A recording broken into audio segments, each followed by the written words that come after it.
Well, CNN's chief medical correspondent, Sanjay Gupta, is making the case that medical marijuana might just save thousands of people addicted to opioids in the U.S. And in a new op-ed piece for CNN, he tries to convince U.S. Attorney General Jeff Sessions to embrace marijuana in order to combat the country's deadly opioid epidemic. He writes in part, not only can cannabis work for a variety of conditions, such as epilepsy, multiple sclerosis and pain, sometimes it is the only thing that works. I changed my mind, and I'm certain you can as well. It is time for safe and regulated medical marijuana to be made available nationally. Well, join me now to discuss all of this is Dr. Reef, founder and medical director of the Control Center of Beverly Hills. Also with me, Dr. Howard Samuels, an addiction treatment specialist and founder and CEO of the Hills Treatment Center. Gentlemen, good to have you with us as usual. Nice to see you. Nice to see you. Listen, Sanjay makes the point in this op-ed that the consensus is clear, to use his words, that cannabis can effectively treat pain. He also says the following, and I want to put it up on screen and read it for our viewers. He said, opioids target the breathing centers in the brain, putting their users at real risk of dying from overdose. In stark contrast, with cannabis, there's virtually no risk of overdose or sudden death. Even more remarkable, cannabis treats pain in a way opioids cannot. Though both drugs target receptors that interfere with pain signals to the brain, cannabis does something more.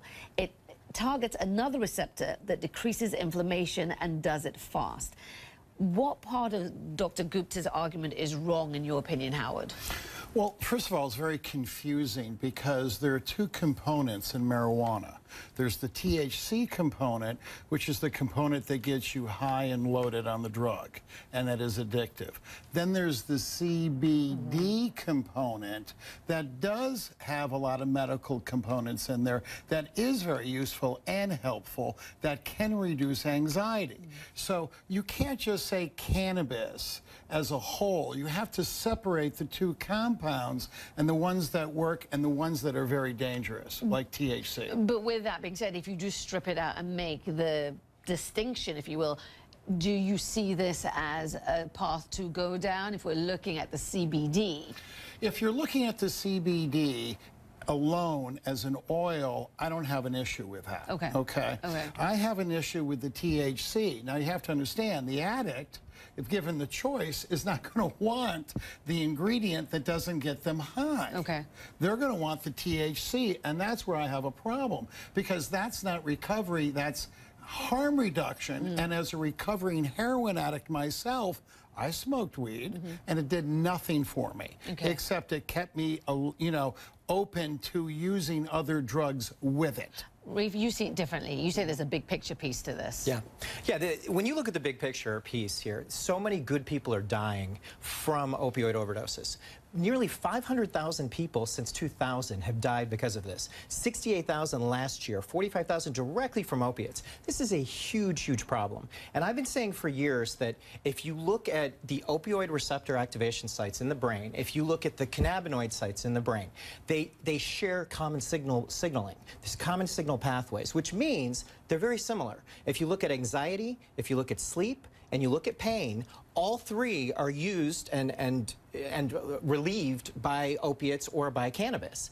So the big difference, as you stated in the report, is that the cannabinoid receptor sites aren't in the area of the brain that affect breathing. So you're not going to have overdose from cannabis. And we've just scratched the surface with cannabis because the 1970 Scheduling Act, it was put in Schedule 1, so you can't research it. You haven't been able to research it the way that you would like. Eventually, there will be cosmetic-based, like calibrated-based THC CBD ratios. And we're just scratching the surface on that, where eventually we'll be able to have the right compound, if it's medicalized, that will be revolutionary in treating pain, anxiety, and sleep. I mean, to your point, Howard, that you're saying that, you know, they don't want the CBD, they want the other part of this that gets them high, but I mean, isn't the gold standard of treatment right now kind of medically assisted,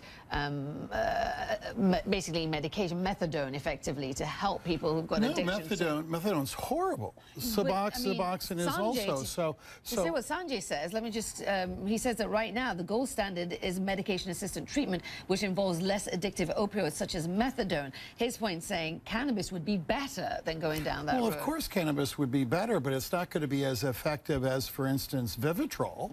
I mean, Vivitrol is an opiate blocker. That's the conversation we should be having. CBD is not going to do the work that something like Vivitrol will. And I'm saying, even with the what were you saying? Right, the Vivitrol. The other side, it's the CBD. Yes, the CBD. Yeah, so so even with that part in the mixture, which you say just keeps them high, you know, isn't that better than methadone, is my point? Well, without question, it's better than methadone, but let me give you an example. As a recovering heroin addict, if I was being given cannabis or THC in order to come off the drug, which I don't believe does anything, okay, I wouldn't have gotten clean and sober and in recovery and been a productive member of society. So what we're saying is, or a lot of people are, let's them take off one drug, like heroin, put them on another drug, which is not going to kill you like marijuana and the THC, but it's going to keep you dysfunctional.